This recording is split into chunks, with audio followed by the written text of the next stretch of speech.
मास gravity into H. तो यदि उस क्षण दिए हुए क्षण में वस्तु का वेग v है तथा उस क्षण वस्तु की ऊर्जा है हाफ mv², तो जैसे जैसे वस्तु नीचे गिरती जाती है वस्तु की गति ऊर्जा बढ़ती जाती है, वस्तु की गतिज ऊर्जा बढ़ती जाती है और वस्तु की स्थितिज ऊर्जा कम होती जाती है।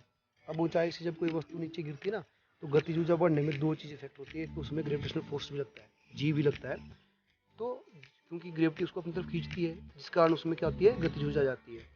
जब वस्तु धरती पर पहुंचने वाली होती है अर्थात ऊंचाई h 0 हो जाती है, जब जमीन के पास पहुंचती है तो ऊंचाई 0 हो जाती है और उस समय भी गतिज ऊर्जा 0 हो जाती है, शून्य हो जाती है। ठीक है, ये ध्यान देने वाली बात है बच्चों। लेकिन उस एक वस्तु के मुक्त पतन की प्रत्येक स्थिति में गतिज ऊर्जा तथा स्थितिज ऊर्जा का योग अचर ही रहता है, यानी स्थितिज ऊर्जा प्लस गतिज ऊर्जा इक्वल टू अचर, अचर मतलब निश्चित। तो mgh plus half mv² equal to अचर। अतः मुक्त पतन के क्रम में प्रत्येक क्षण स्थितिज ऊर्जा का रूपांतरण गतिज ऊर्जा में होता रहता है। अतः हम कह सकते हैं कि मुक्त पतन में प्रत्येक क्षण जो पोटेंशियल एनर्जी है वह काइनेटिक एनर्जी में परिवर्तित होती रहती है। लेकिन किसी वस्तु के मुक्त पतन के प्रत्येक क्षण में कुल ऊर्जा अचर रहती है। किसी वस्तु की गतिज ऊर्जा तथा स्थितिज ऊर्जा का योग उसकी यांत्रिक ऊर्जा है। तो बच्चों ये भी आपको समझ आया होगा।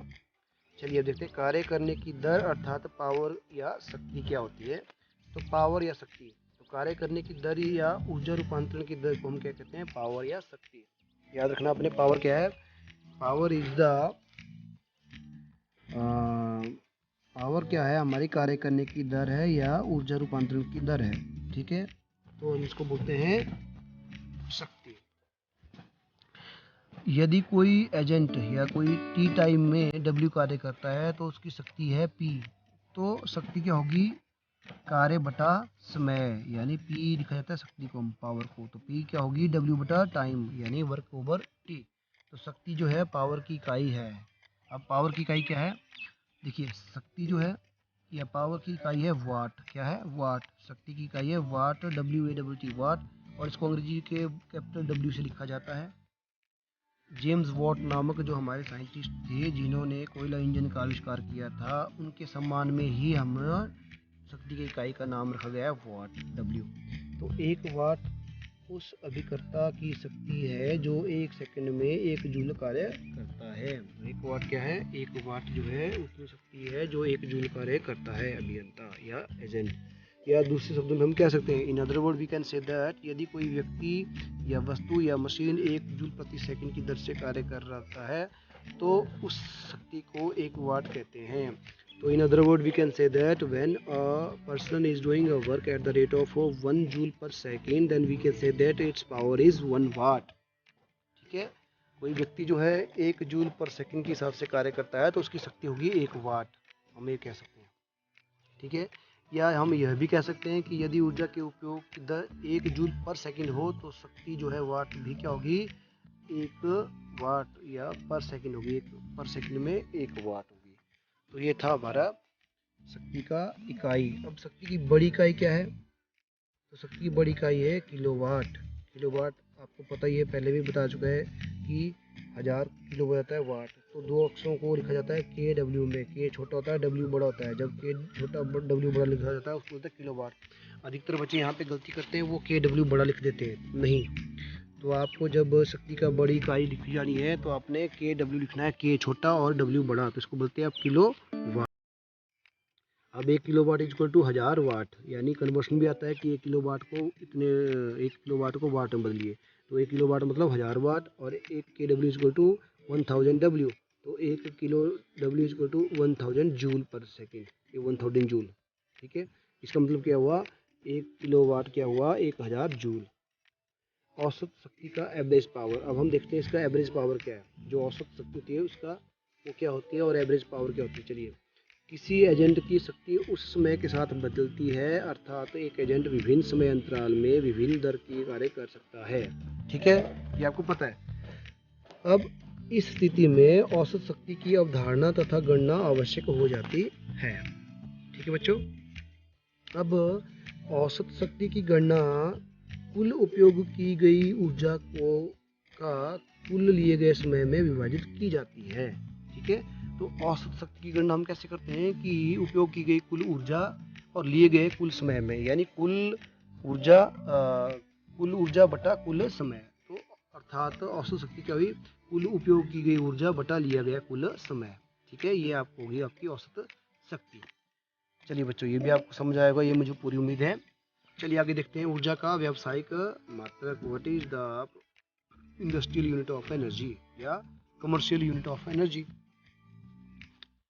क्योंकि जूल ऊर्जा का बहुत छोटा मात्रक है, अतः सुविधा के लिए घरों, फैक्ट्रियों तथा अन्य व्यावसायिक संस्थानों में उपयोग होने वाले ऊर्जा को सापेक्ष रूप से बड़ी इकाई से मापा जाता है, जिसे ऊर्जा का व्यावसायिक मात्रक या कमर्शियल यूनिट ऑफ एनर्जी कहा जाता है।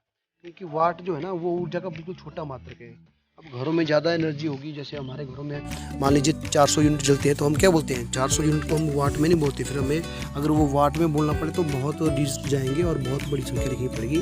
इसीलिए हमें क्या करना पड़ता है, उसका व्यावसायिक मात्रक ही हमें इन चीज़ों को उपयोग किया जाना चाहिए। अब आपको घरों में बिल आता होगा, आपने देखा होगा बिल पे आपका लिखा जाता है कि आपकी जो है किलो वाट आवर KWH से ऊर्जा को व्यक्त किया जाता है। नहीं देखा तो आप लोग देख सकते हैं अपने बिलों में, आप वहाँ पे कंजप्शन देखेंगे विद्युत की खपत कितनी हुई, तो वहाँ लिखा जाता है कि 300 किलोवाट आवर या 150 किलोवाट आवर या 100 किलोवाट आवर।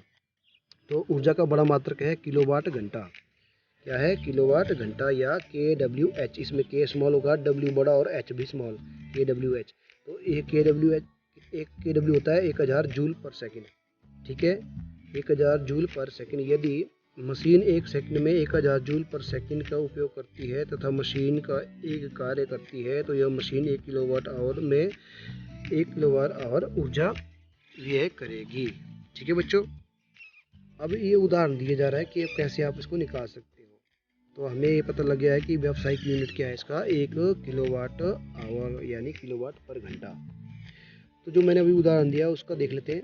इसका मतलब क्या है कि 1 किलोवाट घंटा जो है ऊर्जा की वह मात्रा है जो 1 किलोवाट के किसी मशीन को 1 घंटे तक उपयोग में लाने में खर्च हुई, उसको बोलेंगे वो 1 किलोवाट आवर। तो 1 KWH क्या होगा, 1 KWH is equal to 1 KW into 1 hour, 1000 W into 3600 second. अब एक घंटे में होता है 36 मिनट, 60 मिनट होते हैं और 60 सेकेंड, तो 60 इंटू 60 होगा 36, तो 36 सेकेंड हो गए। तो 1 KWH कितना हो गया, 1 KW हो गया आपका 36 लाख जूल। कितना हो गया, 36 लाख जूल। यानी इसको हम दूसरे को लिख सकते हैं 1 KW equal to 3.6 into 10⁻6 joule, 3.6 into 10⁻6 joule. ठीक है, अतः बच्चों घरों और फैक्ट्रियों और उद्योगों में क्या होता है, घरों, फैक्ट्रियों और उद्योगों में, व्यावसायिक संस्थानों में व्यय होने वाली ऊर्जा किलोवाट घंटा में मापा जाता है, ना कि वाट में। ठीक है, इसी यही कारण है। तो इस किलोवाट घंटा को प्राय यूनिट कहा जाता है। तो प्राय जो यूनिट वर्ड यूज होता है, यूनिट वर्ड आपको पता है घरों में कितनी यूनिट बिजली हुई, तो हम बोलते हैं जी 25 KWH। ठीक है, तो इस किलोवाट आवर को ही यूनिट कहा जाता है, अर्थात एक यूनिट ऊर्जा का अर्थ है कि 1 किलोवाट घंटा। याद रखना बच्चों, आपको ये जनरल सी बात है लेकिन आपके काम की बात है। तो एक यूनिट का मतलब हुआ 1 किलोवाट घंटा, 1 KWH ऊर्जा। दूसरे शब्दों में 1 विद्युत ऊर्जा, 1 यूनिट विद्युत ऊर्जा कितनी हुई, 1 किलोवाट घंटा। तो इस प्रकार मुझे उम्मीद है आपको ये अच्छी तरह से समझ आया होगा कि क्या आपका 1 किलोवाट आवर्स यानी जो व्यावसायिक यूनिट है किस तरह से कैलकुलेट किया जाता है, किस तरह से इसको लिखा जाता है। तो बच्चों इसी के साथ आपका जो टॉपिक है चैप्टर वर्क और एनर्जी वाला, कार्य और ऊर्जा वाला, इसी के साथ ये ख़त्म होता है। और मुझे उम्मीद है बच्चों ये पूरा टॉपिक आपको अच्छी तरह से समझ आया होगा। मैंने थोड़े सिंपल से नोट्स बनाकर आपको इसको चैप्टर को समझाने की कोशिश की है, क्योंकि चैप्टर में थोड़ी डिफ़िकल्ट वर्ड थे इसलिए मैंने चैप्टर नहीं लिया, लेकिन चैप्टर का पूरा टॉपिक मैंने कवर किया है। तो उम्मीद है आपको ये पूरा अच्छी तरह से समझ आया होगा। तो इस वीडियो को हम यहीं ख़त्म करेंगे और अगली वीडियो में हम इस चैप्टर के अभ्यास के प्रश्न उत्तर करेंगे। परंतु इससे पहले कि हम आगे चलें, आज का हम कार्यपत्रक देख लेते हैं। आज का टॉपिक जो हमने पढ़ा उसका कार्यपत्रक देख लेते हैं, आपको वो कितना समझ आया। तो चलिए आज के कार्यपत्रक की तरफ चलते हैं। तो बच्चों ये रहा आज का कार्यपत्रक। आज का कार्यपत्रक है ऊर्जा संरक्षण का नियम क्या है।